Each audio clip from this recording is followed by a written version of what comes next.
Hello friends, இன்றைக்கு இந்த வீடியோவில் ரேஷன் கார்டுதாரர்களுக்கு ரூ. 5000 வழங்கப்படும் அப்படின்னு சொல்லிட்டு ஒரு முக்கியமான அறிவிப்பை வெளியிட்டிருக்காங்க. அது என்ன அப்படிங்கிறத இந்த வீடியோவில் டீட்டெயில்டாக பார்க்கலாம். தமிழகத்தில் அடுத்த ஆண்டு சட்டமன்ற தேர்தல் நடைபெற இருக்கிறது.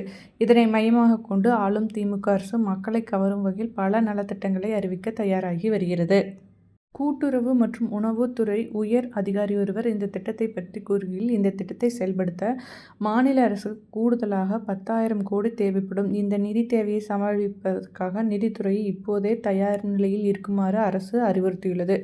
தேவையற்ற செலவுகளை குறைத்து இந்த திட்டத்திற்கு நிதியை ஒதுக்குவதற்கான வழிகளை மேற்கொள்ளுமாறு நிதித்துறைக்கு அறிவுறுத்தப்பட்டுள்ளது.